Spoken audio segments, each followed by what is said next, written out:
நீங்கள்லாம் பைபிள் கொண்டு வந்திருப்பீங்கன்னு சொல்லி நான் நம்புகிறேன். தயவுசெய்து பைபிள் கொண்டு வாங்க சர்ச்சுக்கு வரும் பொழுது. ஏன்னா நீங்கள் வீட்டிலையும் பைபிள் எடுத்து வாசிக்கிறது இல்லை, வாசிக்கிறது குறைய. எப்படி உங்களுக்கு தெரியும் என்று கேட்பீங்க.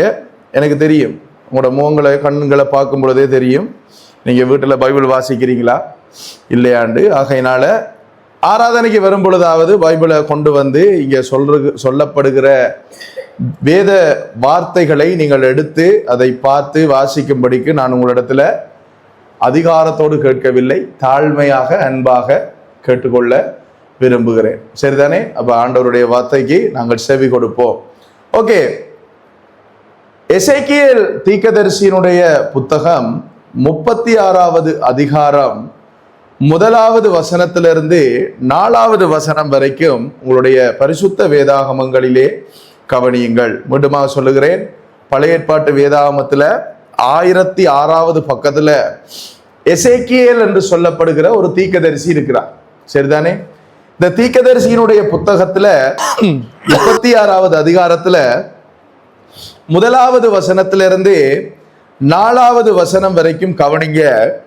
இந்த வசனத்துல தம்முடைய மனுஷன், தேவ மனுஷனாகிய எசேக்கியேல் யார் என்று பார்த்தீங்கன்னு சொன்னால் அவர் ஒரு தீர்க்கதரிசி.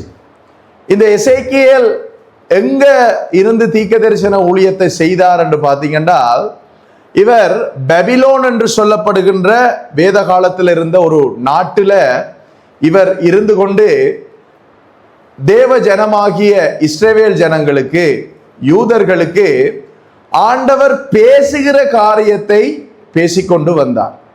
எப்படி? ஆண்டவர் பேசுகிற காரியத்தை பேசிக்கொண்டு வந்தார். ஏன் நான் அப்படி சொன்னேன்னா, இப்ப இந்த காலகட்டத்திலேயும் நிறைய பேர் தங்களை தீர்க்கதரிசிகள் என்று தங்களை தாங்களே அழைக்கிறவர்கள் எல்லாம் வந்திருக்கிறாங்க. அப்படி வந்திருக்கிறாங்களா? உண்மையாவா? அப்படி என்று சொல்லி என்னோட கேட்காதீங்க. ஏனென்றா வேதாகமத்துல இந்த பூமியில ஆண்டவராகிய இயேசு கிறிஸ்து இருக்கும் பொழுது அவர் சொன்னார், நான் போகிறேன், எப்படி நான் இப்படி போகிறேனோ அதே போல திரும்பி இந்த பூமிக்கு வருவேன். அப்ப இயேசுவின் சீஷர்கள் போய் கேட்கிறாங்க, ஆண்டவரே, உங்களுடைய வருகைக்கு ஒரு அடையாளம் ஒன்று கொடுத்தீங்கன்னா எங்களுக்கு கொஞ்சம் இலகுவா இருக்கும். நீங்க அதை மத்தேயு 24வது அதிகாரத்திலையும் லூக்கா 17வது அதிகாரங்களில வாசிக்க முடியும். அப்ப அடையாளம் ஒன்று சொல்லும் பொழுது ஆண்டவர் சொன்னார், நான் வரப்போகிறேன் என்பதை நீ அறிந்து கொள்ள வேண்டுமானால் என்ன செய்யும் என்றால், இந்த தீர்க்கதரிசிகள் நிறைய காரியங்களை சொன்னார். ஆனா அதுல ஒரு முக்கியமான காரியம் அதுல சொல்லுகிறார், தீர்க்கதரிசிகள் என்று சொல்லிக்கொண்டு ஆட்கள் எல்லாம் வருவாங்க. வந்து என்ன செய்வாங்க என்று சொன்னால், நல்லா இருக்கிற தேவ ஜனங்களை என்ன செய்வாங்களா? ஏமாத்துவார்கள். பொய்ய சொல்லி, உங்களுக்கு நாளைக்கு உங்களோட பேங்க்ல எவ்வளவு ரூபாய் கிடைக்க போகுது என்று சொல்லி ஆக்களை என்ன செய்வாங்க? பொய்ய சொல்லி ஏமாத்துவார்கள். ஆகையினால இந்த பொய், பித்தலாட்டம், இந்த மாயமாளமான விஷயங்களுக்குள்ள நீங்க சிக்கி கொள்ளாதபடிக்கு இயேசு சொன்னார், கவனமாக, எச்சரிப்பாக, விழிப்பாக இருங்கள் என்று ஆண்டவர் சொன்னார். ஆனாலும் என்னதான் ஆண்டவர் சொன்னாலும் தீமோத்தேயு புத்தகத்துல சொல்லுறார் பவுல் தீமோத்தேயுக்கு, எப்பொழுது கற்றாலும் தலைக்குள்ள ஏறாத சில கூட்டம் இருக்கு. அந்த கூட்டம் என்ன செய்யும்டா, அவரும் பாஸ்டர் தானே, அவரும் தீர்க்கதரிசி தானே என்று சொல்லி போய் என்ன செய்யும்? ஏமாந்து தங்களோட ஆத்மாவை இழந்து கடைசியில் என்ன செய்யும்டா, சர்ச்சுக்கும் போகாம ஆண்டவரையும் தேடாம எல்லாம் போய் என்ற ஒரு தீர்மானத்துக்கு வந்து ஆண்டவரை விட்டு பின்வாங்கி போகும். அதனால நாங்க மிகவும் அவதானமாக, தெளிவுள்ளவர்களாக, தெளிந்த புத்தி உள்ளவர்களாக நாங்கள் இருக்க வேண்டும். அதான் பேதுரு சொல்லுகிறார், தெளிந்த புத்தி உள்ளவர்களாக இருங்கள். ஏன் அப்படி இருக்கணுமா? உங்கள் எதிராளியான பிசாசானவன் உங்களை எப்படியெல்லாம் விழுங்கலாம் என்று என்ன செய்வானா? கர்ச்சிக்கிற சிங்கத்தை போல வகை தேடி சும்மா இருக்கான். என்ன செய்யறானா? சுற்றி திரிகிறான். அவனுக்கு அதான் வேலை. அவன் என்ன செய்வான்? சுற்றி திரிவான். இந்த பிள்ளையோட வாழ்க்கையை நம்ம இப்படி நாசமாக்கலாம். இவர் முதல் தண்ணி அடிச்சவர் இப்ப தண்ணி அடிக்கிறல்ல, இவரை எப்படி திருப்பி தண்ணி அடிக்க பண்ணலாம். இவர் முதல் சிகரெட் குடிச்சவர் இப்ப சிகரெட் குடிக்கிறல்ல, இவர் முதல் வெத்தலை பாக்கு போட்டவர் இப்ப சேர்ச்சுக்கு போனதுக்கு பிறகு வெத்தலை பாக்கெல்லாம் தொடரல. இவரை எப்படி திருப்பியும் அந்த விஷயத்தை செய்ய பண்ணலாம் என்று சொல்லி பிசாசு வகை தேடுகிறான். ஏன் அவனுக்கு அந்த வேலை வகை தேடுற வேலைண்டா, அந்த அந்த காரியத்தை ஆண்டவருக்கு அருவருப்பான அந்த விஷயத்தை செய்ய பண்ணி, நம்மளை ஆண்டவருக்கு விரோதமாக பாவம் செய்ய பண்ணி, ஆண்டவருடைய கோபத்துக்கு நம்மளை ஆளாக்கிட்டா அந்த நியாய தீர்ப்பு இருக்கு தானே, அதுல நம்ம சிக்கிறோம். சிக்கினா என்ன நடக்கும்? பரலோகத்துக்குள்ள போற அனுமதி நமக்கு தவிர்க்கப்பட்டு நாங்க செத்து போனாலோ அல்லது இயேசு ஒருவேளை இந்த நாள்ல வந்துட்டார் என்று சொன்னாலோ என்ன நடக்கும்? சார், நீங்க இந்த விஷயம் செஞ்சீங்க, நீங்க வரையலான்னு சொல்லி ஆண்டவர் என்ன செய்வார்? உங்களை நரக பாதாளத்துக்கு அனுப்புவதற்கு வழி வகுக்கும். அப்ப இதனாலதான் உங்களுக்கு நான் அடிக்கடி சொல்லுற, உங்களோட வாழ்க்கையில நீங்க கவனமாக இருக்க வேண்டும் என்று. இப்ப இந்த எசேக்கியேல் யார் என்று சொன்னால், வேதத்தை கொஞ்சம் ஆழமா படிக்க விரும்புகிறவர்களுக்காக சில தகவல்களை சொல்லிட்டு நான் இந்த வசனத்துக்குள்ள போறேன். இப்ப இந்த இஸ்ரேல் ஜனங்கள் என்ன செய்தாங்கன்னு சொன்னா, ஆண்டவருக்கு விரோதமாக பாவம் செய்தார்கள். அவர்கள் ஒருக்கா செஞ்சாங்க, 2 தடவை செஞ்சாலும் பரவாயில்ல. அவங்க என்ன செஞ்சாங்க தெரியுமா? எகிப்தில இருந்து வெளிக்கிட்டு வந்து, சரியா, ஆண்டவர் அவங்களை விடுதலையாக்கி கொண்டு வந்தார் தானே, கொண்டு வந்த நாள்ல இருந்து வனாந்திரத்துல இருந்து இவங்க என்ன செய்தாங்க? ஆண்டவருக்கு விருப்பம் இல்லாத விஷயத்தை செய்து கொண்டே வந்தாங்க.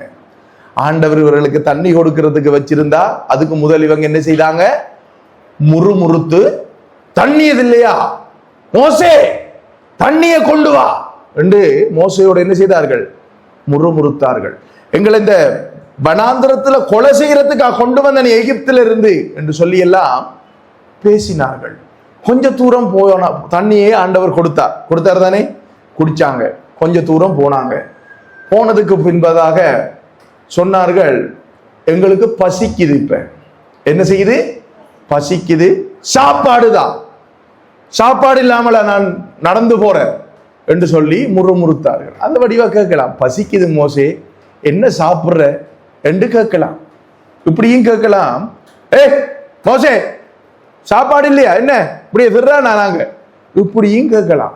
அவங்க மோசே பசிக்குது, ஆண்டவர்கிட்ட கொஞ்சம் கேளுங்களேன், என்ன சாப்பிடுறேன், கொஞ்சம் ஜெபம் பண்ணி பாருங்களேன் என்று அவர்கள் கேட்கவில்லை. அவங்க என்ன செய்தாங்கண்டா, மோசே நாங்க வெள்ளைப்பூடு வெங்காயம் எல்லாம் வச்சு எகிப்துல சாப்பிட்டு கொண்டிருந்தோம், எங்களை எங்கேயோ கொண்டு போறேன்னு சொல்லி கொண்டு வந்து இந்த வெயிலும் சுடுகிற சூட்டுல இந்த வனாந்தரத்துல நாங்க அழுந்தி கொண்டிருக்கிறோம், சாப்பாடு ஒண்ணும் இல்லையா, போப்போ எதையா கேளு, சாப்பாடு இல்லையா என்று இப்படி கேட்டார்கள். ஆண்டவருக்கு அப்படி கேட்டதும் அவருக்கு அது பிடிக்கவில்லை. அப்படி கேட்டா உங்களுக்கு பிடிக்குமா? உங்களோட வீட்டை நிஷானி சிஸ்டர் நான் வந்து என்னையா நிஷானி எடுத்து வா, என்ன சோறு ஆக்கிருக்கியா, கறி வச்சுக்கியா, எடு இதையா கொண்டு வா ரெண்டு, அப்படி இருக்கும் உங்களுக்கு. அத மாதிரி தான் ஆண்டவருக்கும் என்ன வந்தது, உங்களுக்கும் எனக்கும் என்ன வந்ததோ அது ஆண்டவருக்கு வந்தது, சரிதானே? இப்படி முறுமுறுத்தார்கள். கொஞ்ச நாள் போக என்ன செய்தார்கள்? மோசையே ஆண்டவர் சீனாய் மலைக்கு மேல வர சொன்னார். ஏன் வர சொன்னார் என்றால், இப்ப இந்த ஜனங்களை கொஞ்சம் ஒழுங்குபடுத்த வேண்டிய ஒரு பெரிய பொறுப்பு இருந்தது ஆண்டவருக்கு. ஏண்டா இது ஒழுக்கமே இல்லாத ஜனக்கூட்டம் ஆண்டவருக்கு நல்லா தெரியும். அதனால ஆண்டவர் என்ன செய்தார் என்றால், சில சட்ட திட்டங்களை அவருடைய வார்த்தையாக என்ன செய்தார், அதை வடித்து மோசையின் இடத்துல கொடுப்பதற்கு அழைத்தார். இப்ப நம்ம இலங்கையில வாழ்றோம் இல்லையா, மட்டக்களப்புல வாழ்றோம். அப்ப நம்ம நாட்டுல சில சட்ட திட்டங்கள் இருக்கு. நான் உங்களுக்கு அடிக்கடி சொல்லி இருக்கிறேன், மோட்டார் பைக் ஓடுறேன்னு சொன்னா அதுக்கு ஒரு நமக்கு சாரதி அனுமதி பத்திரம் இருக்கணும். இல்லாம ஓடுனா என்ன செய்வாங்க? ஓடலாம், மாட்டுப்பட்டா ஃபைன், கோர்ட்டுக்கு போகணும், ஹெல்மெட் போட்டு போகணும். இப்படி ஒவ்வொரு சட்டங்கள் இருக்கு தானே. ஏன் சட்டத்தை வச்சிருக்கிறாங்கன்னு சொன்னா, சட்டம் இல்லைண்டா நம்ம என்ன செய்வோம்டா அவங்களுக்கு தெரியும். சட்டம் இல்லைண்டா என்ன நடக்கும்? என்ன நடக்கும் உங்களுக்கு தெரியும் தானே? ஒழுங்கில்லாம ஒழுக்கம் இல்லாம நம்முடைய இஷ்டத்தின்படி நாங்க வாழ ஆரம்பிச்சோம். அப்ப ஆண்டவரும் என்ன செய்தார் என்றால் தம்முடைய ஜனங்களுக்கு ஒரு சட்டத்தை கொடுக்க வேண்டும். மோசையை மேலே கூப்பிட்டார். மேல கூப்பிட்டு மோசே கீழே இறங்கி வாரத்துக்கு கொஞ்சம் லேட் ஆயிட்டு. பைபிள்ல நீங்க வாசிக்கின்றா இருக்கு, இதெல்லாம் நான் சுட்டி காட்டி போறேன், சரிதானே? அப்ப கொஞ்சம் லேட் ஆயிடுச்சு. லேட் ஆனோன்னு இவங்க என்ன செய்தாங்க, போன மோசைக்கு என்ன நடந்து வைத்து அவர் செத்து பெற்றோ தெரியாது மலையில போய் நாங்க எங்களை எகிப்திலிருந்து வழி நடத்தி வந்த கடவுள் இதுதான் என்று சொல்லி ஒரு கடவுளை நாங்க உண்டாக்குவோம் என்று சொல்லி கண்டுக்குட்டி தெய்வம் ஒன்றை உண்டாக்கினார்கள். கண்டுக்குட்டியை கும்பிடுற வழக்கம் இருக்கு அன்றைக்கு உலகத்துல இருக்கு, நானும் கும்பிட்டுருக்கேன். நிறைய பேர் வாசல் எல்லாம் வச்சிருப்பாங்க மாட்டு சிலைகள் எல்லாம், இதால போனீங்கன்னா பாப்பீங்க. அப்ப கண்டுக்குட்டி தெய்வம் ஒன்றை உருவாக்கினார்கள். இவர்களுக்கு எப்படி இந்த கண்டுக்குட்டி தெய்வம் உருவாக்குற சிஸ்டம் தெரியுமெண்டா, எகிப்துல இருக்கிற எகிப்தியர்கள் என்ன செய்தாங்கன்னா அவர்கள் கண்டுக்குட்டியை கும்பிடுகிற வழக்கம் கொண்டவர்களாய் இருந்தார்கள். அது என் லேப்டாப்ல இருக்குது, நான் உங்களுக்கு இன்னொரு நாளை காண்பிக்கிறேன் அவங்க என்னென்ன கடவுள்கள் எல்லாம் கும்பிட்டாங்க என்று சொல்லி. அப்ப இந்த கண்டுக்குட்டி என்னத்துக்கு கும்பிடுவாங்கன்னு சொன்னா அதுதான் வழி நடத்துகிற அல்லது முன்னுக்கு போகிற கடவுளாய் இருந்தது, சரிதானே? இப்படி சொல்லக்குள்ள எனக்கு இன்னொரு விஷயம் கிளிக்காது, ஆனா அதை நான் பேசல. ஓகே, அப்ப வழி நடத்துகிற கடவுளா இருந்தது இந்த ஓப்புஸ் என்று சொல்லப்படுகிற கன்றுக்குட்டி தெய்வம். அப்ப இதை கும்பிட்டு செய்து இதுதான் எங்களை எகிப்திலிருந்து கொண்டு வந்தது என்று சொல்லி இவர்கள் என்ன செய்தார்கள், அதுக்கு ஆராதனை செய்ய ஆரம்பித்தார்கள். அப்ப மோசே மலையில ஆண்டவரோட பேசிக் கொண்டிருக்கும் பொழுது ஒரு சத்தம் கேட்கிறது. அப்ப மோசே சொல்லுகிறார் ஆரிடத்த, ஆண்டவரிடத்துல, ஜனங்கள் ஆராதிக்கிற சத்தம் போல இருக்குது, ஏதோ ஒரு சத்தம் ஒன்று கேட்குது போல என்றோடனே ஆண்டவர் சொல்லுறார், நீ இறங்கி போ, அது ஆராதனையும் சத்தமும் இல்லை, ஒரு சத்தமும் இல்லை. சனம் அங்க தங்களை தாங்களே கெடுத்து கொண்டார்கள். என்ன செய்யறாங்க, அவங்க கண்டுக்குட்டியை செஞ்சு அதுதான் கடவுள் என்று வணங்க ஆரம்பித்து விட்டார்கள். மோசே போகிறியா என்று சொல்லி ஆண்டவர் மோசையை பிடித்தான். இங்கே வந்து பார்த்தால் இவர்கள் படு கேவலமாக படு மோசமாக தங்களை விடுதலையாக்கி கொண்டு வந்த ஆண்டவரை மறந்து கடவுள் என்று சொல்ற உண்டாக்கி ஒரு சிலையை உண்டாக்கி அதை என்ன செய்தார்கள், வழிபட்டு கொண்டிருந்தார்கள். அப்ப அதில் ஒரு பிழை செய்தார்கள். இப்படி இந்த ஜனம் இருக்கு தானே, இஸ்ரேல் ஜனம், தேவன் ஒரு ஜனத்தை தெரிந்து கொண்டார். அந்த ஜனம் தொடர்ச்சியாக பாவம் செய்து கொண்டே வந்தார்கள். கொஞ்ச காலம் நல்லா இருப்பாங்க, கொஞ்ச காலம் அவங்களோட வாழ்க்கை தலைகீழா இருக்கும். சிலாக்கள் இங்க வந்த ஆக்களை போலதான், கொஞ்ச காலம் வருவாங்க, பிறகு பார்த்தா கொஞ்ச காலம் ஆக்களை காணவில்லை. எங்க போன நீங்க சிஸ்டர், நாங்க சியோனுக்கு போன. நாங்க ஓகே சோத்திரம், சியோனுக்கு உண்மையா தான் போனோம் நீங்களான்னு தேடி பார்த்தா சியோனுக்கு போகல. அப்ப கொஞ்ச காலம் நல்லா இருந்தாங்க, கொஞ்ச காலம் ஆண்டவருக்கு விரோதமாக பாவம் செய்தார். நீங்க வேதத்தை முழுசா நீங்க வடிவா ஓர்டரின் படி வாசிச்சு வந்தா அப்படித்தான் அவர்கள் இருந்தார்கள். ஆண்டவர் என்ன செய்வார், ஐயோ இவன் பாவம் செய்யறானே அழிஞ்சு போறானே என்று சொல்லி என்ன செய்வார், ஒரு மனுஷனும் எழுப்புவார். நியாயாதிபதிகள் புத்தகத்துல வாசிங்கன்னா தெரியும். அவன் வந்து என்ன செய்வான், டே இங்க வாங்கடா, டே எங்கடா போறீங்க, அநியாயத்தை செய்றீங்களா, ஆண்டவருக்கு விரோதமா பாவம் செய்றீங்களா என்று சொல்லி என்ன செய்வாங்க, இவங்களோட பேசுவாங்க. பேசி இவங்களை திருப்பி ஆண்டவரிடத்துல கொண்டு வருவாங்க. திருப்பி அவன் செத்து போனதுக்கு அப்புறம் என்ன செய்வாங்க, இவங்க திருப்பி பாவம் செய்தார். அப்ப இப்படி பாவம் செய்து செய்து செய்து செய்து வரும் பொழுது ஆண்டவரும் தண்டனைகளை கொடுத்தார். திருந்துவாங்க திருந்துவாங்க திருந்துவாங்க. பக்கத்தில் இருக்கிற நாட்டுக்காரனை கொண்டு வந்து அடிச்சு பார்த்தார், திருந்துவாங்கண்டு. அடி வேண்டக்குள்ள நோகும் தானே. அந்த நேரம் ஆண்டவரே எங்களை காப்பாத்துங்க நாதா என்று கத்துவாங்க. ஆண்டவரும் சரி காப்பாத்துறேன்னு சொல்லி இவர் தான் கொண்டு வந்திருப்பார் ஆண்டவர், பக்கத்து தேசத்துக்காரனை. அவனுக்கு 2 அடியை போட்டு நீ போடா 2 தரத்தை போட்டு வா வா என்று சொல்லி அணைத்து பிடிப்பா.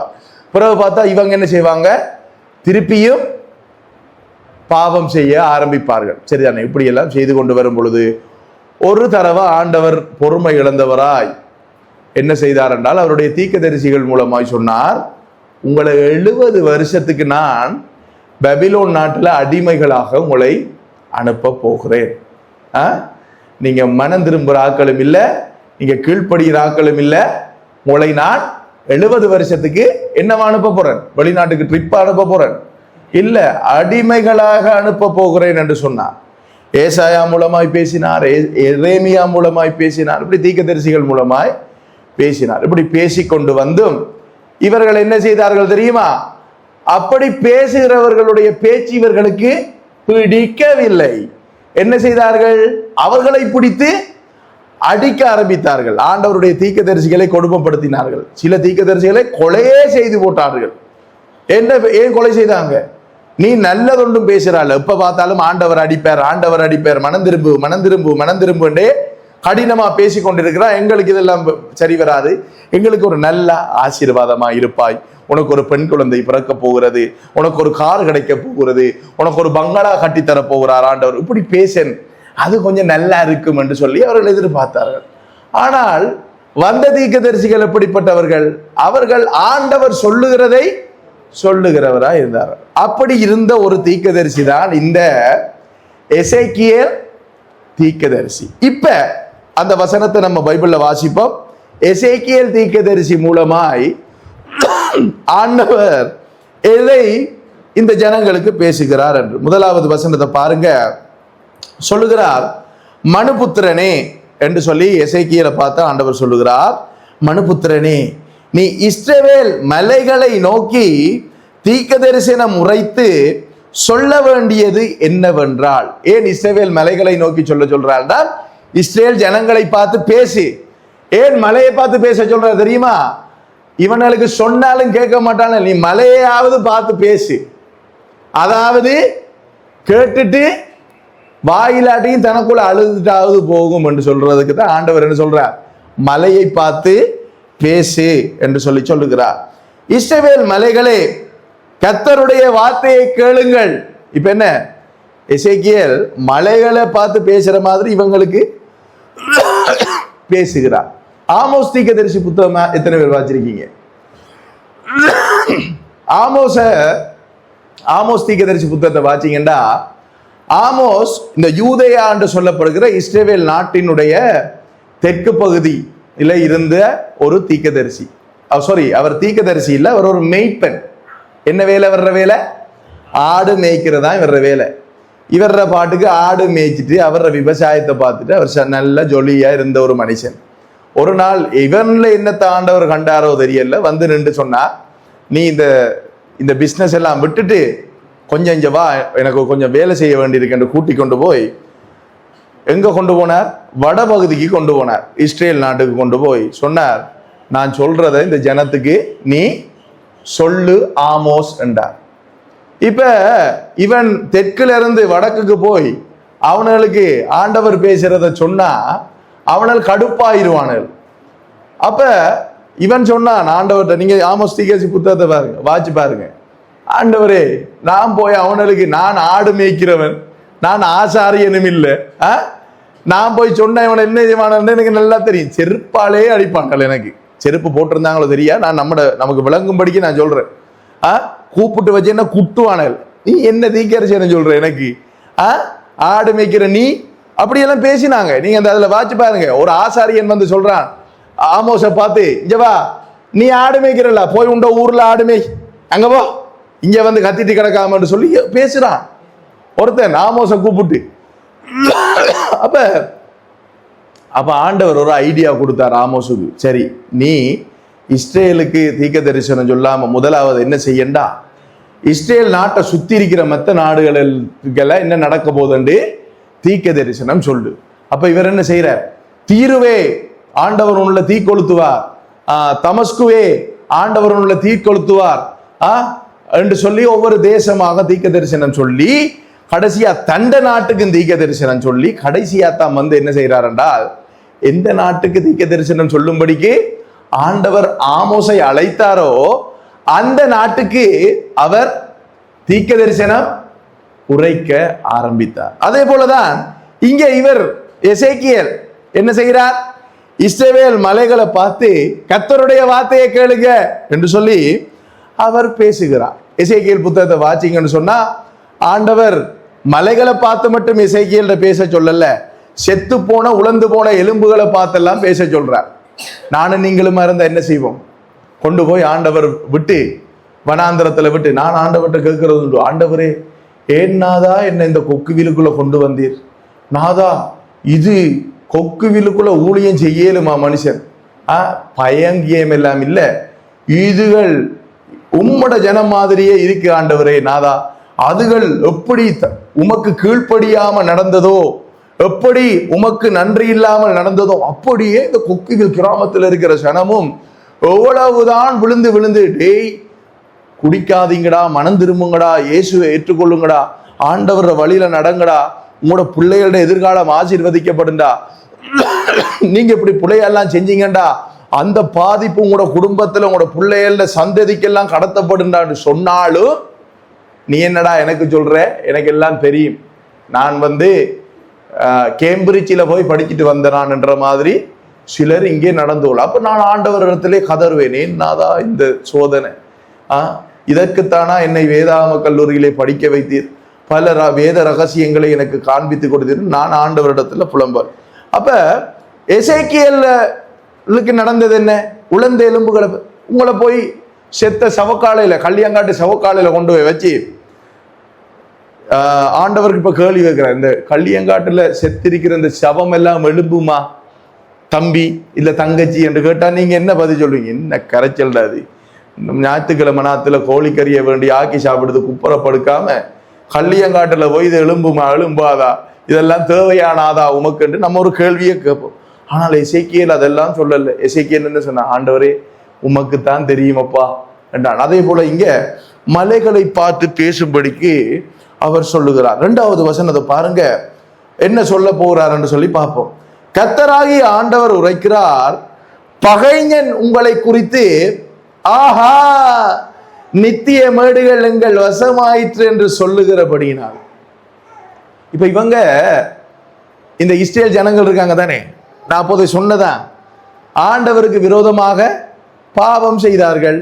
இப்ப ஆண்டவர் என்ன செய்த, இவர்களை பிடிச்சி பபிலோன் ராஜாட கையில அடிமைகளாக ஒப்பு கொடுத்தா. பபிலோன்ன்றது இன்றைக்கு இருக்கிற ஈராக் என்ற நாடு, சரியா? இப்ப ஒப்பு கொடுத்த பிறகு பக்கத்தில் இருக்கிற நாட்டுக்காரன் எல்லாம், அது எந்தெந்த நாடுன்னு இப்ப வரும் பாருங்க, இவங்களை நிலைமையை பார்த்ததுக்கு பிறகு அவன் என்ன தெரியுமா சொல்றான்? என்ன சொல்றான்? ஆஹா நித்திய மேடுகளா, பரிசுத்த மலைகளா எங்கள் வசமாயிற்று என்று சொல்லுகிறபடியினால். அவங்க என்ன சொல்றாங்களா? ஆண்டவர் இவர்களை அழைத்து விட்டார், அடிமையை அனுப்பி விட்டார், இந்த நாடு எங்களுக்குத்தான் சொந்தம். இன்றைக்கும் அந்த பிரச்சனை நடக்குதா? இன்றைக்கும் சுத்தி இருக்கிறவங்க யூதர்களை எப்படி அழிக்கலாம், யூதர்கள் எப்படி அழிந்து போவார்கள், இந்த இடத்தை நாங்க எப்படி எங்களுக்கு கைப்பற்றி கொள்ளலாம் என்று இன்றைக்கு வரைக்கும், அண்டையிலிருந்து இன்றைக்கு வரைக்கும் அவனில் எதிர்பார்த்து கொண்டுதான் இருக்கு. அப்ப இவங்க பேசுறாங்க, இங்க பாருங்களேன் இவங்களோட நிலைமைய, ஆண்டவர் இவர்களை அடிமையாய் அனுப்பி விட்டார் என்று சொல்லுகிறார்கள். 3வது வசனம், நீ தீர்க்கதரிசனம் உரைத்து சொல்ல வேண்டியது என்னவென்றால், கர்த்தராகிய ஆண்டவர் உரைக்கிறார், நீங்கள் புறஜாதிகளில் மீதியானவர்களுக்கு சுதந்திரமாகும்படி அவர்கள் உங்களை பாழாக்கி உங்களை சுற்றிலும் இருந்து விழுங்கினபடியினாலும் நீங்கள் வாயாடிகளுக்கு பேச்சும் ஜனங்களுக்கு அவதூறுமானவர்களானபடியினாலும் இஸ்ரவேல் மலைகளே, நீங்கள் கர்த்தராகிய ஆண்டவருடைய வார்த்தையை கேளுங்கள். மலைகளுக்கும் மேடுகளுக்கும் ஆறுகளுக்கும் பள்ளத்தாக்குகளுக்கும் பாழாக்கப்பட்ட அவாந்தர இடங்களுக்கும் வறுமையாய் விடப்பட்ட பட்டணங்களுக்கும் கர்த்தராகிய ஆண்டவர் சொல்லுகிறார், உங்களை சுற்றிலும் மீதியான புறஜாதிகளுக்கு நீங்கள் கொள்ளையும் பரியாசமாய் போனபடியினாள்.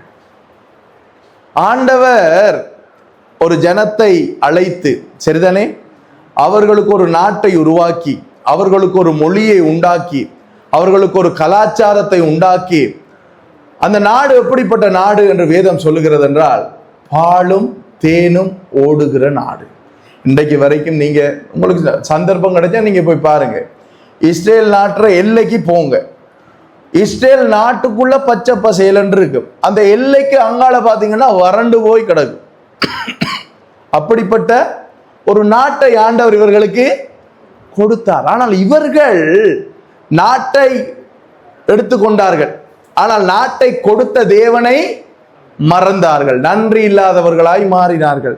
ஆண்டவர் எதெல்லாம் அருவருப்பு என்று சொன்னாரோ அதெல்லாம் இவர்கள் செய்ய ஆரம்பித்தபடினால இப்ப இவங்களோட நிலைமை என்னன்னு சொன்னா, பக்கத்துல இருக்கிற நாட்டுக்காரன் எல்லாம் இவங்களை நக்கல் பண்றான். அவன் என்ன செய்யறான் தெரியுமா? அதான் அந்த வசனம் சொல்லுது பாருங்க, 3வது வசனத்துல கடைசி பத்தி, நீங்கள் வாயாடிகளுக்கு பேச்சு. நீங்க என்னவா? வாயாடிகளுக்கு பேச்சு. அதான் சொல்லுவாங்க சிலாக்கள் என்னது, வாயில பல்லுப்படையா நாக்குல பல்லுப்படையா பேசுற, நாக்குல பல்லுப்பட பேசுவாங்கன்னு சொல்லுவாங்க. ஐயோ, இந்த விஷயம் நம்ம குடும்பத்துல நடந்த இந்த விஷயம் வெளியில தெரிஞ்சுதுண்டா என்னெல்லாம் கதைப்பானையோ, இவங்க ஆடு நாட்டத்துக்கு இவங்களுக்கு தேவைதான், இவங்க கிடந்து பட்ட பாடு என்ன, இவங்க குதிக்கிறது என்ன, கொந்தளிக்கிறது என்ன, இப்ப இவங்க கிடக்கிற கிடையை பாத்தீங்களா என்று சொல்லி அது பேசுவாங்க தானே பக்கத்து வீட்டாக்கள் மெட்டாக்கள், நம்முடைய எதிரிகள் எல்லாம். இவங்க புதுனமா ஒரு கடவுளை கண்டுபிடிச்சாங்க, தங்களோட தாயை வித்து ஒரு புது மதத்துக்குள்ள இவங்க போய் கிடந்து பட்ட பாடு. விக்கிரகத்துக்கு படைச்சா சாப்பிட மாட்டாங்களாம், அங்க வரமாட்டாங்களாம், இங்க வரமாட்டாங்களாம். ஏனண்டா ஆண்டவருக்கு அது விருப்பம் இல்லையா? இவங்க பட்ட பாட்டுக்கு இப்ப பாத்தீங்க தானே, கிடந்து இவங்க அழுந்து போய் பாருங்கன்னு மற்றவர்கள் பேசுவார்கள். அதே போலதான் இஸ்ரேல் நாட்டுக்கு பக்கத்தில் இருக்கிறவர்களும் இவங்க கிடந்து பட்ட பாடும் எடுத்த எடுவையும் எங்களை விட பெரிய தேவாலயம் ஒன்று கட்டுனது இவங்க கிடந்து பட்ட பாடும். ஏன் அவனால் அவ்வளவு பேரும் அடக்கப்பட்டிருந்தானல் தாவீது ராஜாவினுடைய காலத்துல, பயம் இருந்தது. அப்ப இவங்க இப்ப என்ன செய்யறாங்க? நக்கல் பண்ணி இஸ்ரேல் ஜனங்களை பேசினார்கள். ஏனென்றால் அந்த அளவு நக்கல் பண்ற அளவுக்கு இவங்களோட நிலைமை மாறியது. ஏன் மாறினது? ஆண்டவர் இவங்களை கைவிட்டாரா? ஆண்டவர் இவர்களை கைவிடணும் என்ற விருப்பம் ஆண்டவருக்கு இல்ல. ஆண்டவர் கைவிடணும் என்றே இவங்க ஆண்டவருக்கு விரோதமான விஷயங்களை என்ன செய்தார்கள்? செய்து வந்தார்கள். ஓகே, இப்ப யாத்ராகமம் 15வது அதிகாரத்துல செங்கடலை கடந்த பிறகு இதே ஜனம் ஒரு பாடல் பாடினது. அந்த பாடலை நாங்கள் கவனிப்போம். யாத்ராகமம், ஆதியாகமத்துக்கு பிறகு இருக்கிற புத்தகம் யாத்ராகமம், யாத்திரை ஆகமம் அல்லது விடுதலை பயணம் 15வது அதிகாரம் 13 17 வரைக்கும் கவனிங்க. நான் வாசிக்கிறேன். அதுல அந்த பாடல் இருக்குது. எப்படி என்றால், நீர் மீட்டு கொண்ட இந்த ஜனங்களை உமது கிருபையினாலே அழைத்து வந்தீர், உமது பரிசுத்த வாசஸ்தலத்துக்கு நேராக அவர்களை உமது பலத்தினால் வழிநடத்தினீர். ஜனங்கள் அதை கேட்டு தத்தளிப்பார்கள். இந்த ஜனங்கள் வருகிற சத்தத்தை கேட்டு மற்ற ஜனங்கள் என்ன செய்வார்களா? ஐயோ, இவனுகள் வாரானுகள் என்று தத்தளிப்பார்கள். பாருங்க, எந்தெந்த நாடு எந்தெந்த தேசம் எல்லாம் தத்தளித்தது இவர்களை ஆண்டவர் எகிப்தில் இருந்து கொண்டு வரும் பொழுது என்று சொல்லி பாருங்க. 14வது வசனத்துல, பெலிஸ்தியாவின் குடிகளை திகில் பிடிக்கும். என்ன பிடிக்குமா? திகில்.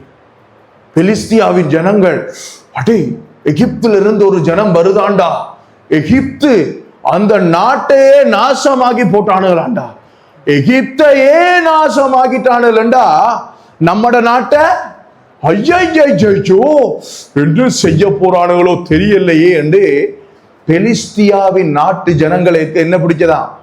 திகில் பிடித்தது. எகிப்துல வாத வந்ததுண்டா, நான் நேற்று வேதாம பாடத்துல நான் பேசினேன். நாம நினைக்க கூடா எகிப்துண்டா இந்த சந்தியில அரசடி சந்தியில இருக்கிற அந்த கிளாக் டவர் உண்டு. எகிப்து என்பது இன்றைக்கு இருக்கிற அமெரிக்கா போல, எகிப்து என்பது இன்றைக்கு இருக்கிற ரஷ்யாவை போல. ரஷ்யா வெடிமல் புட்டிங்கிட்ட போய் ஏதாவது கதைப்பீங்களா? தெரியுமா வெடிமல் புட்டிங்க? தெரியாது. அதான் பிரச்சனை. தெரிஞ்சதும் வாயை விட்டா அடிப்பான், செல் வாய் கிழிஞ்சிட்டு போறது. செல்லெல்லாம் அடிக்க மாட்டான் வெடிமல் புட்டிங். ஒரு சின்ன குண்டுசி மாதிரி ஒன்றை தூக்கி எறிஞ்சிடுவான், வாய் அழுகி கீழே கொட்டுப்பட்டு. அப்படிப்பட்ட ஆயுதங்கள் எல்லாம் வைத்திருக்கின்ற பெரிய பெரிய நாடுகள் அமெரிக்கா, ரஷ்யா, பெரிய ஆட்டங்காட்டின நாடு தான் ஈரான். அதுல கதையை முடிச்சுட்டானு. ஈராக், வடகொரியா அவன் ஒருத்தன் இருக்கான். அவனோட பேர் என்ன? கிங் கொங்கா சிங்சாங், ஏதோ ஒரு பேரில் ஒருத்தன் இருக்கான். அவன் வைத்திருக்கிற ஆயுதங்களை பார்த்தோன்னே பயம், திகில் பிடிக்கும். அப்ப எகிப்து மோசேயிற காலத்துல, வேத காலத்துல எகிப்து ஒரு வல்லரசு நாடு. உங்களுக்கு தெரியுமா? எகிப்தியர்கள் தான் உலகத்துல முதலாக சத்திர சிகிச்சையை கண்டுபிடித்தவர்கள். சத்திர சிகிச்சை என்ன தெரியுமா? வெட்டி ஆபரேஷன் பண்றது, அதை கண்டுபிடித்தவர்கள் எகிப்தியர்கள் தான். முதலாக மருத்துவ கூடம் அமைக்கிற, அந்த பீடம் அமைக்கிற அந்த முறைமைகள் எல்லாம் கண்டுபிடித்தவர்கள். மோசேர காலத்துல எகிப்தியர்கள்ட்ட மட்டும்தான் ஆயுதங்கள் எல்லாம் இரும்புல செய்ததாக காணப்பட்டது. இவங்கள்ட்ட எல்லாம் வந்து சும்மா கல்லும், இவங்க என்ன வச்சிருந்தாங்க? கல்லு, எறிகிறதுக்கு கல்லும் கூழாங்கல்லு தான் வச்சிருந்தாங்க. அவங்கள்ட்ட என்ன இருந்தது? பட்டயம், கத்தி எல்லாம் வச்சிருந்தாங்க. அவங்க அந்த அயனை வந்து, அதாவது இரும்பு நிலத்துக்கு கீழே அகழ்வாராய்ச்சி செய்து அதெல்லாம் எடுத்து வைத்திருந்த பெரிய நாடு தான் எகிப்து. அந்த எகிப்து தேசத்தை ஆண்டவர் சில நாட்களில் என்ன செய்தார் என்றால் கவிழ்த்து போட்டார். அப்ப எகிப்து அப்படிப்பட்ட ஒரு நாடு கவிழ்ந்து போயிருக்குன்னு சொல்லி மற்ற ஜனங்கள் கேள்விப்படும் பொழுது பெலிஸ்தியாவின் குடிகளை திகில் பிடிக்கும். 15வது வசனத்தை பாருங்க. ஏதோமின் பிரபுக்கள் கலங்குவார்கள். ஏதோமின் பிரபுக்களுக்கு என்ன நடந்ததா? கலங்குவார்கள். இந்த ஜனம் வருது, யோ செங்கடலை புலந்துட்டானுங்களாண்டா. செங்கடல் இருக்கா இன்றைக்கு உலகத்துல? இருக்கு. ரெட் சி இன்றைக்கு இருக்குது, செங்கடல் இருக்குது இன்றைக்கு பூமி. அந்த கடலை 2ஆ புலந்து வெட்டாந்தரையில நடந்து வாரானுங்களாண்டா. இவனுக்கு எப்படிப்பட்ட, அவனுக்கு ஆண்டவர் எல்லாம் தெரியாதானே, இவனுக்கு தெரியாது, அவனுக்கு ஒரு தேவன் இருக்கிறார் என்றெல்லாம் தெரியாது. என்னண்டு பிளந்திருப்பானுடா, ஏதோ ஒரு விளாட்டு ஜில் போல விளாட் ஒன்று வச்சிருக்கானல் போல பிளந்துட்டானுன்னு சொல்லி இவங்க கலங்குறாங்க, ஏதோமின் பிரபுக்கள். அடுத்தது பாருங்க, மோவாபின் பராக்கிரமசாலிகளை நடுக்கம் பிடிக்குமா? என்ன பிடிக்குமா? மோவாபின் பராக்கிரமசாலி என்ற என்ன? பெரிய பெரிய வீரர்களுக்கு நடுக்கம் பிடிக்கும். இந்த ஜனம் அங்க இருந்து வரக்குள்ள 40 சொன்னேன் தானே, ஆயுதங்கள் எல்லாம் எடுத்துட்டு வரல. அவங்களுக்கு ஆயுதம் என்றாலும் என்னன்னு தெரியாது, யுத்தம் பண்றாலும் என்னன்னு தெரியாது. இவங்க அங்க இருந்து என்னவா வராங்க? அங்க அவங்களோட பெரிய பெரிய ஹோட்டல் எல்லாம் வச்சு எல்லாம் ரெண்டுக்கு விட்டுட்டு அங்க வராங்க. அடிமைகளா இருந்து வராங்க. அடிமைத்தனம் தான் தெரியும். சோறு போட்டா சாப்பிட தெரியும், வேலை செய்ய சொன்னா வேலை செய்ய தெரியும். வேற எந்த யுத்தம் பண்ண சண்டை பிடிக்கிறதெல்லாம் இவங்களுக்கு தெரியாது. ஆனாலும் இந்த ஜனங்கள் வருகிறார்கள் என்று மற்ற ஜனங்கள், மற்ற தேசத்து ஜனங்கள் கேள்விப்படும் பொழுது அவர்களுக்கு என்ன பிடிக்குது? நடுக்கம் பிடிக்கிறது. பாருங்க அடுத்தது, கானானின் குடிகள் யாவரும் கரைந்து போவார்கள். எப்படி பாட்டு அவங்க பாடுறாங்க, செங்கடலை பிளந்து வந்துட்டாங்க, வந்தோன்னு சொன்னோம் கானானின் குடிகள் கரைந்து போவார்கள். 16வது வசனம், பயமும் திகிலும் அவர்கள் மேல் விழும். கர்த்தாவே, உமது ஜனங்கள் கடந்து போகும் வரையும், நீர் மீட்ட ஜனங்களே கடந்து போகும் வரையும் அவர்கள் உம்முடைய பயத்தின் மகத்துவத்தினால் கல்லை போல அசைவற்றிருப்பார்கள். எப்படி இருப்பாங்களா? சில நேரம் திடீரென்று ஏதாவது ஒரு சம்பவம் நடந்தா நம்ம இப்படி இருக்கிற இல்லையா, கல்ல போல.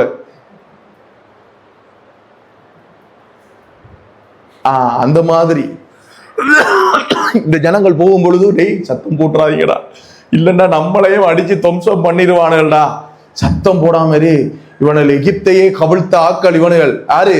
இந்த வார கூட்டம். ஆகையால கவனமாக இருக்குன்னு சொல்லி அவர்களுக்குள்ள பேசின தேவர்கள் ஒரு தீர்க்கதரிசி. இந்த பாட்டை யாரு பாடினான்னு சொல்லி பாத்தீங்கன்னா மிரியம் மோசேயில அக்கா, அவதான் இதை பாடுறோம். அப்ப பாருங்க, கல்லை போல் அசைவற்றி இருப்பார்கள். 17வது வசனம், நீர் அவர்களை கொண்டு போய் கர்த்தராகிய தேவரீர் வாசம் பண்ணுகிறதற்கு நியமித்த ஸ்தானமாகிய உம்முடைய சுதந்திரத்தின் பர்வதத்திலும் ஆண்டவராகிய தேவரீருடைய கரங்கள் ஸ்தாபித்த பரிசுத்த ஸ்தலத்திலும் அவர்களை நாட்டுவீர்.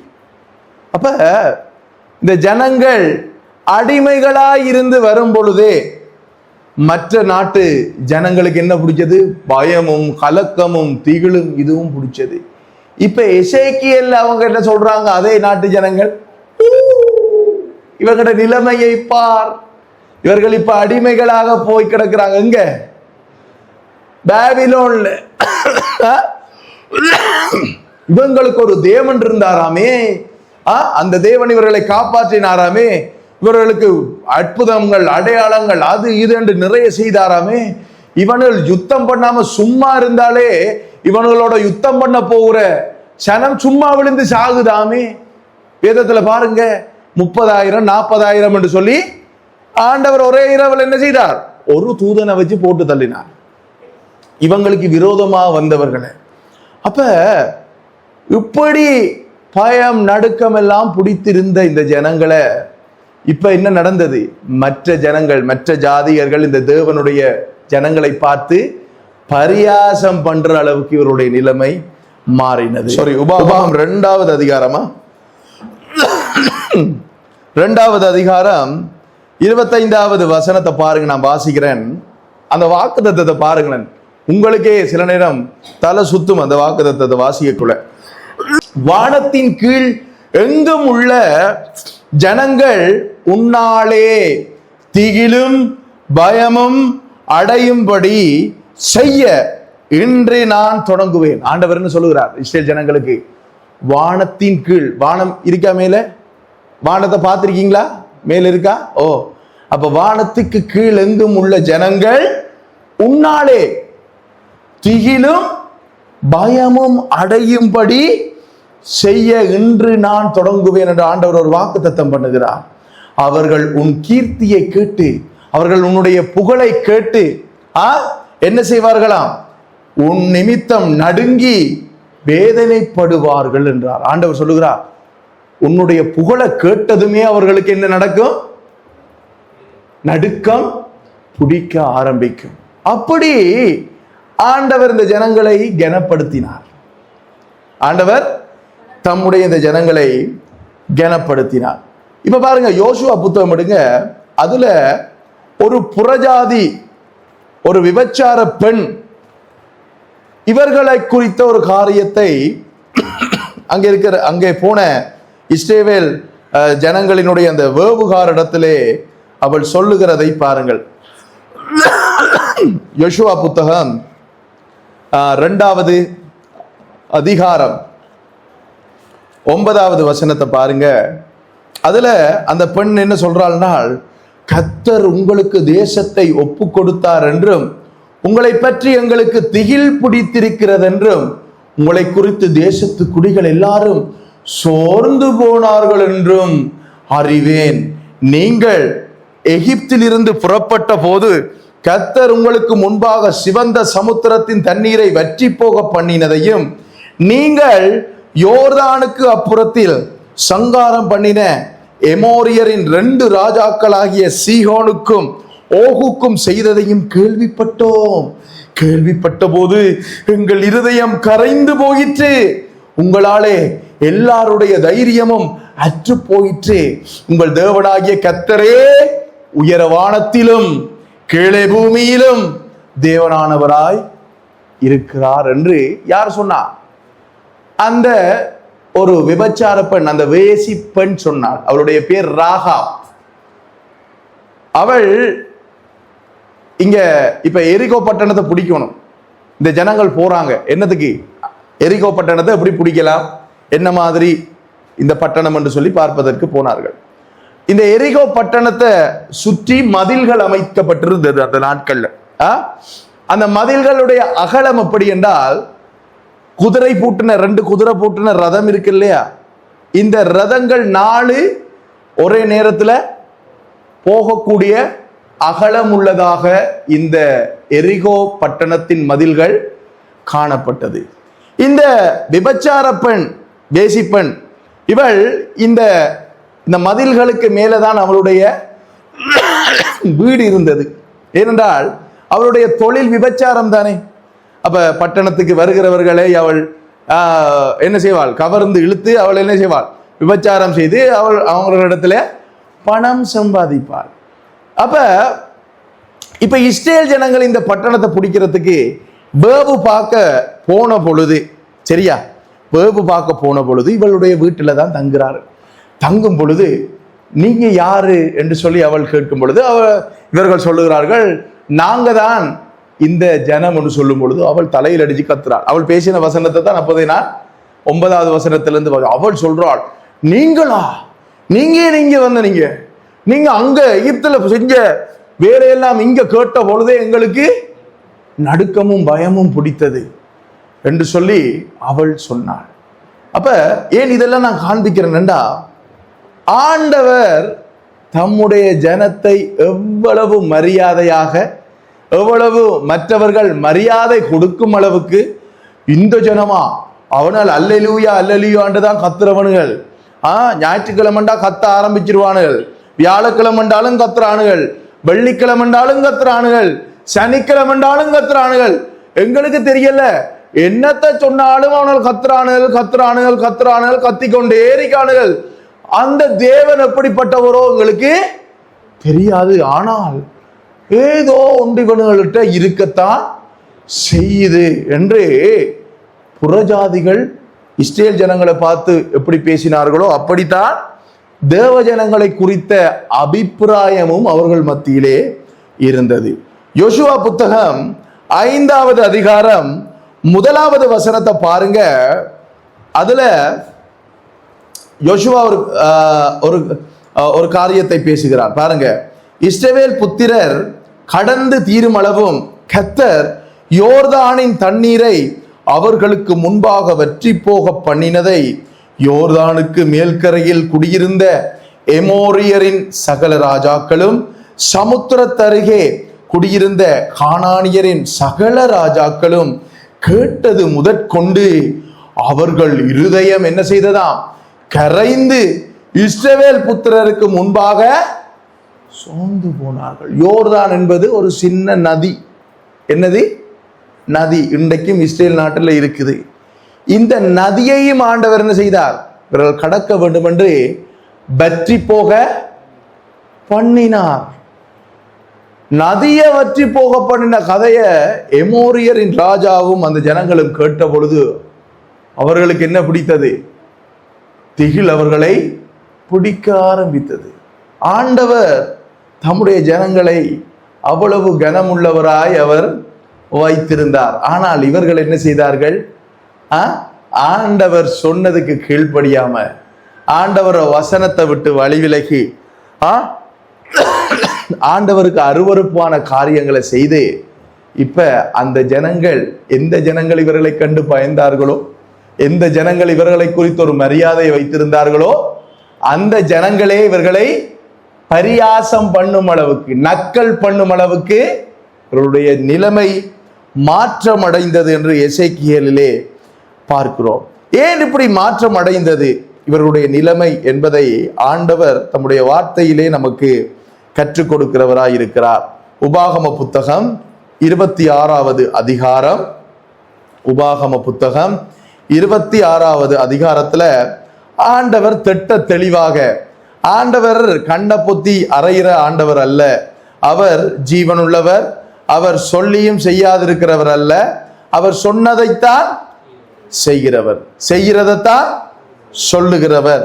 ஆகையினால இதுல இந்த வசனத்துல பாருங்க, உபாகமம் 26வது அதிகாரம் 18-19 ஆண்டவர் சொல்லுகிறார் ஏன் இவர்களுக்கு இந்த நிலைமை நடந்தது என்பதை பாருங்க.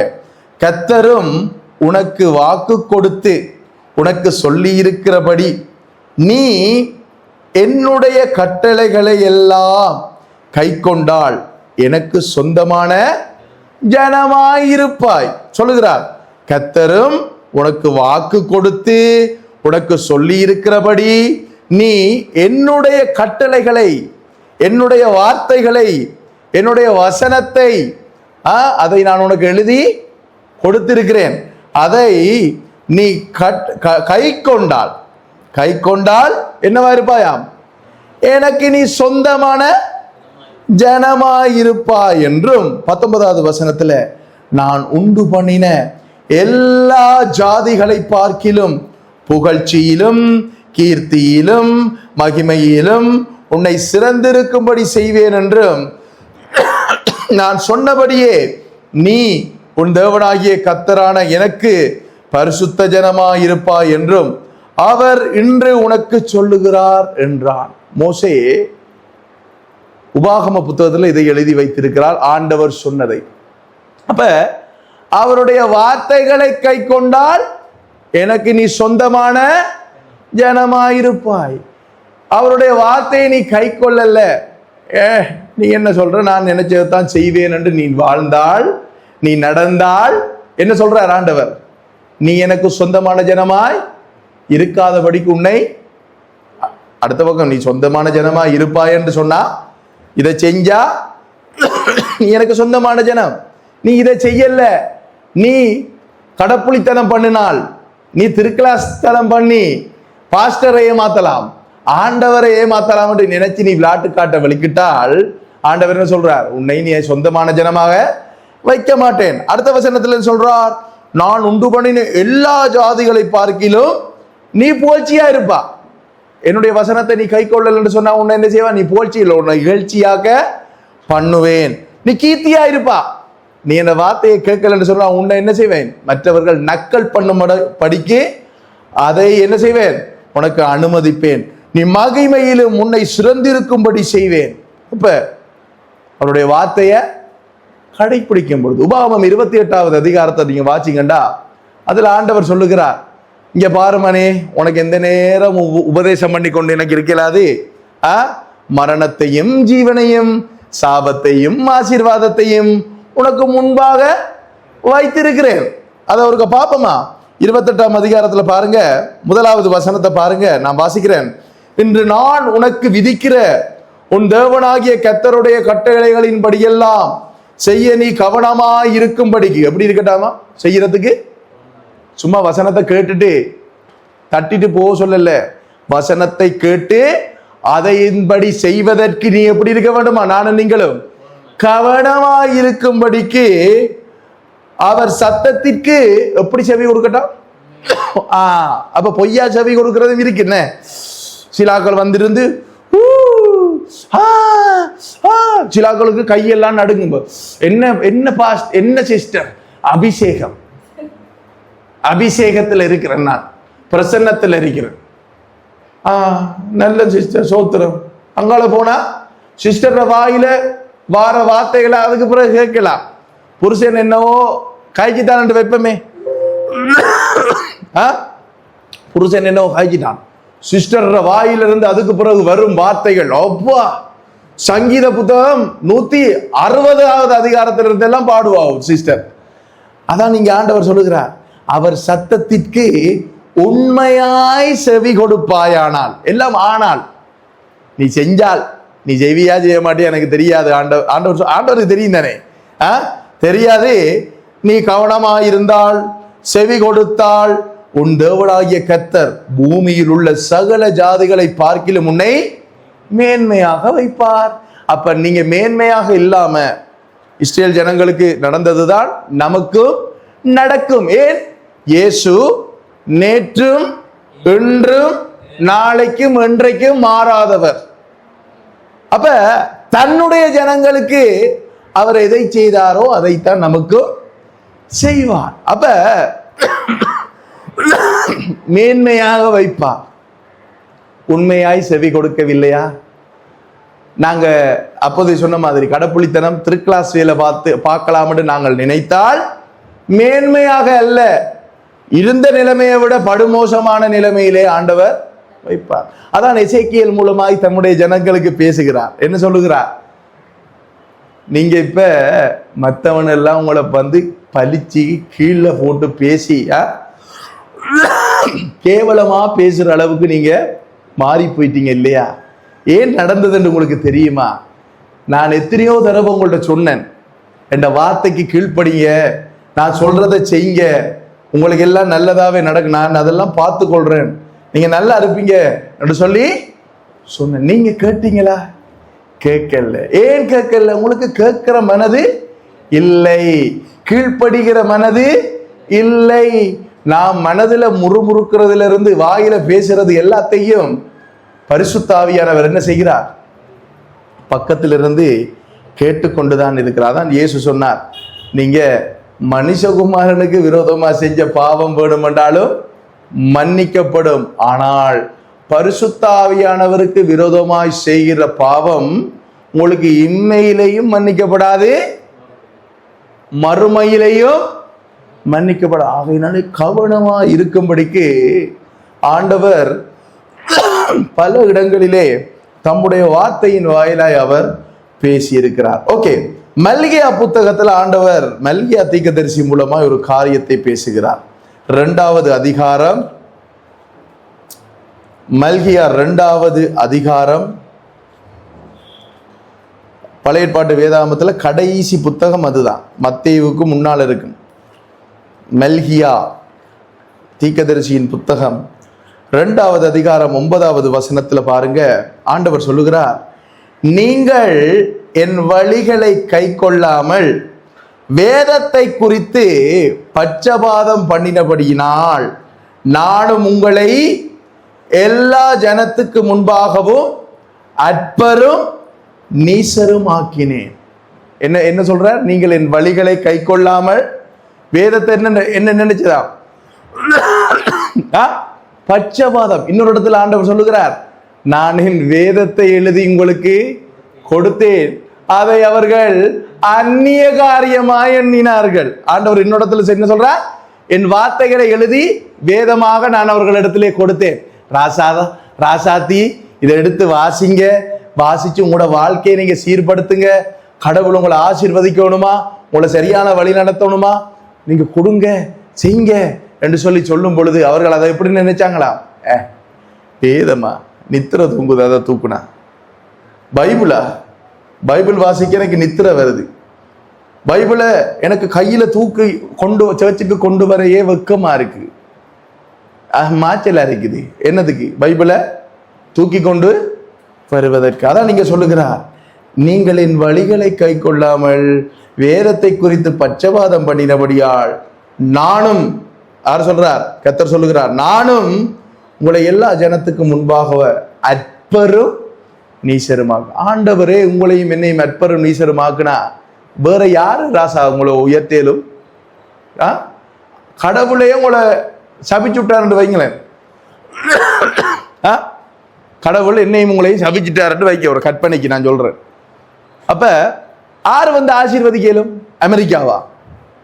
அமெரிக்கா வந்து ஆசீர்வதிக்கலுமா? ஏலா. அங்க ஒருத்தன் யாரு, பாலாக்குன்ற ஒரு ராஜா, மோவாபிய ராஜா பிழையாமன்ற ஒரு தீர்க்கதரிசிக்கு கூலி கொடுத்து சொன்னா, போய் அந்த ஒரு சனம் ஒன்று வருது, அந்த அந்த நடந்து வருது, அந்த சனத்தை பார்த்து சபிச்சு விடு, நாசமா போட்டுமென்று சொல்லி சொன்னான். இவனும் பார்த்தான், கூலி கொடுக்குறாங்க தானே, போவமண்டு கூலியை வாங்கிட்டு போய் இப்படி நின்று மலையில பார்த்து, இந்த வார சனம் நாசமா போவதாக நாசமா போ என்று எடுக்கும் பொழுது அவனோட வாயிலிருந்து ஆசீர்வாதமாக்கப்படுவதாக வந்தது. யார வாயிலிருந்து? பிழையாமுட வாயிலிருந்து. அவனும் முயற்சியெல்லாம் எடுத்து பார்த்தான், சபிக்கவே முடியல. கழுத கடைசியா சொல்லிச்சு, நான் போக மாட்டேன் சபிக்கிறதுக்கு, நீ வேணும்னா நடந்து போ, நான் வர மாட்டேன். அடிச்சான் தன் வாகனத்துக்கு, கழுதைக்கு. அந்த நாள்ல கழுதை தானே அவனுக்கு வாகனம். அடிச்சு சொன்னான், உனக்கு விடனான சோறு போடலையா, நான் உனக்கு போக தெரியாதா என்று கேட்டான். அது திரும்பி சொல்லிச்சு, நாதா நீர் சொன்னா போறதுக்கு நான் தயாரா தந்திருக்கேன் நாதா, முன்னுக்கு கர்த்தருடைய தூதனானவர் உருவன பட்டயத்தோட நிக்கிறார் நாதா, அப்ப நான் எங்க போறேன் என்று கழுத பேசினது அந்த தீர்க்கதரிசியின் இடத்துல. நீ ஒரு தீர்க்கதரிசி அல்ல, உனக்கு மூளை இல்லையா, முன்னால கர்த்தர் நிக்கிறார், உனக்கே விலங்கல்னா நான் எங்க போயலும் என்று அது கழுத அதுட்ட பேசினது. அதான் நான் சொல்றேன் தானே, ஆண்டவரே ஒரு ஜனத்தை ஆசீர்வதித்தாள், எவனும் அந்த ஆசீர்வாதத்தை தடுக்க முடியாது. ஆண்டவரே ஒரு ஜனத்தை கைவிட்டார் என்றால் கைவிடுவாரா? ஜோஞ்சபராஜுக்கு வேணும்னா கைவிடாம இருக்கலாம். அவர் தான் பாட்டு படிப்பார், மழை அடிச்சாலும் வெயில் அடிச்சாலும் என்ற துதிகளோ யாது கிடக்கிற தில்லுமுள்ளெல்லாம் பண்ணிட்டு வந்து பாடலாம், கைவிட மாட்டார். கைவிடுவார் ஆண்டவர். அவருடைய வார்த்தைக்கு கீழ்ப்படியலையா, அவருடைய வசனத்தை ஏற்றுக்கொள்ளலையா? இயேசு ஒரு நாளும் கைவிட மாட்டார் சிஸ்டர். இல்ல, இயேசு கைவிடுவார். இயேசு கைவிடுவார். அவருடைய வார்த்தையின்படி நீ வாழலையோ இயேசு கைவிடுவார்.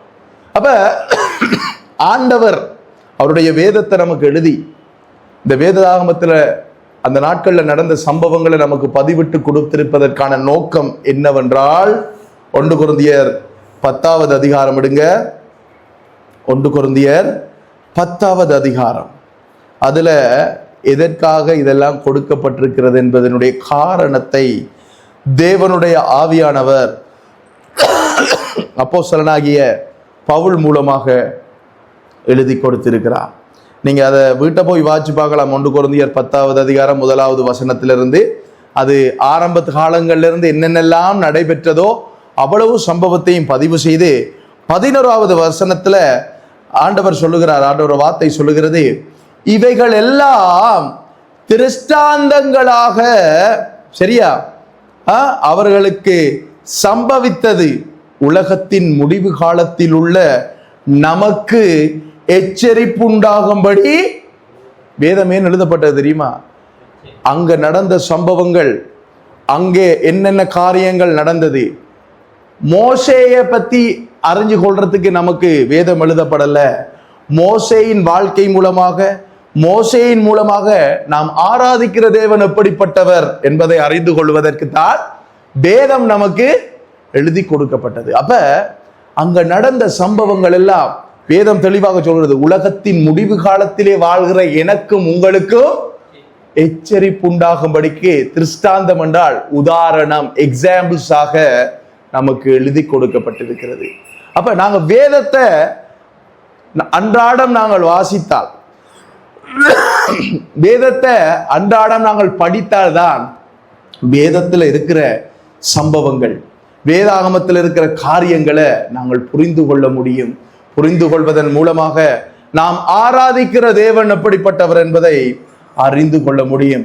ஆராதிக்கிற தேவன் எப்படிப்பட்டவர் என்பதை அறிந்து கொள்வதன் மூலமாக நாம் இன்னும் அதிகமாய் எங்களுடைய வாழ்க்கையில நானும் நீங்களும் திருத்திக் கொண்டு அவருக்கு கிட்ட போறதுக்கு எதெல்லாம் நல்ல விஷயங்கள் ஆண்டவர் இந்த வார்த்தையில நமக்கு கொடுத்திருக்கிறாரோ அதை நாம் கடைபிடித்து ஆண்டவருடைய வழிகளிலே நடக்க நாம் ஆரம்பிக்க வேண்டும். ஆகையினாலே இன்றைக்கு நான் பேசின செய்தியினுடைய தலையங்கம் உங்களுக்கு வேண்டுமென்றால், வேதாகமத்தின் சம்பவங்கள் நமக்கு என்ன, நமக்கு எச்சரிப்பு உண்டாக எழுதப்பட்டிருக்கிறது. ஆகையினால எசேக்கியேல் மூலமாக ஆண்டவர் தம்முடைய ஜனங்களுக்கு பேசும் பொழுது சொல்லுகிறார். என்ன சொல்லுகிறார்?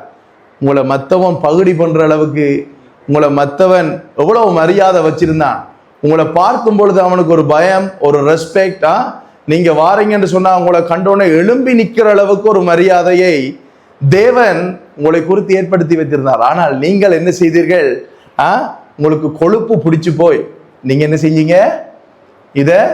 அதை நீங்கள் பழுதாக்கி விட்டீர்களே என்று சொல்லி எசேக்கியேல் மூலமாக ஆண்டவர் பேசுகிறார். ஆகையினால தம்முடைய ஜனங்களுக்கு ஆண்டவர் அந்த விதமாய் செய்வார் என்றால், நானும் நீங்களும் ஆண்டவரை விட்டு விலகும் பொழுது, ஆண்டவர வசனத்தை நாங்கள் மறந்து எங்களுடைய இஷ்டத்தின்படி நாங்கள் வாழ ஆரம்பிக்கும் பொழுது எங்களையும் ஆண்டவர் கைவிடுவதற்கு 100% இல்லை, 100,000% வாய்ப்புகள் உண்டு. ஆகையினால மிகவும் அவதானமாகவும் மிகவும் தெளிந்த புத்தி உள்ளவர்களாகவும் மிகவும் எச்சரிப்புள்ளவர்களாகவும் நீங்கள் நடந்து கொள்ளுங்கள். ஏனென்றால் உங்களுடைய வாழ்க்கை இந்த பூமியில நிரந்தரமா இருக்க போறது அல்ல.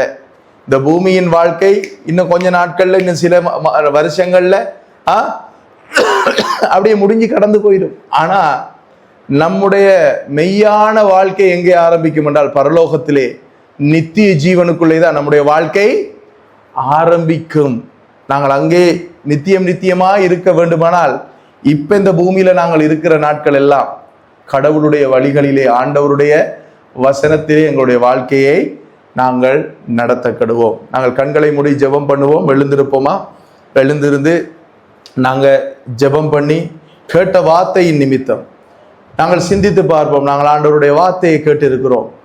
நாங்கள் மிகவும் அவதானமாக, விழிப்புள்ளவர்களாக, மிகவும் தெளிந்த புத்தி உள்ளவர்களாக நாங்கள் இந்த காலகட்டத்திலே நாங்கள் வாழ வேண்டியது, நடக்க வேண்டியது அவசியமா இருக்கிறது. ஆண்டவர் அவருடைய வார்த்தையின் வாயிலாக எங்கள் ஒவ்வொருவரோடும் இன்றைய நாளிலே, அவருடைய இந்த ஓய்வு நாளிலே பேசி இருக்கிறார். அவருடைய ஜீவனுள்ள வார்த்தைகளை எங்களுக்கு அவர் கற்றுக் கொடுத்திருக்கிறார்.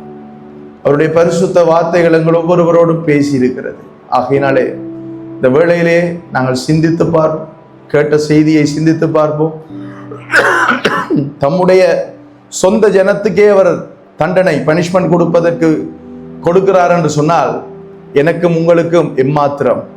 நாங்களும் ஆண்டவரை விட்டு வழி விலகும் பொழுது ஆண்டவர் கிருபை உள்ளவர் தான், அன்பானவர், நேசிக்கிறவர் தான். ஆனால் எந்த நேரமும் நாங்க பிளவிட்டு கொண்டு, எந்த நேரமும் பாவம் செய்து கொண்டு, எந்த நேரமும் கடவுளுக்கு விரோதமான காரியங்களை பேசிக்கொண்டு, தூஷண வார்த்தைகள், அசிங்கமான காரியங்களை பேசிக்கொண்டு பார்த்து கொண்டு நாங்கள் இருந்தால் எங்களுடைய வாழ்க்கையை மாத்திரமல்ல, எங்களுடைய பிள்ளைகளுடைய வாழ்க்கையை மாத்திரமல்ல, எங்களுடைய முழு சந்ததியினுடைய வாழ்க்கையை நாங்கள் பழுதாக்குறவர்களாக இருப்போம்.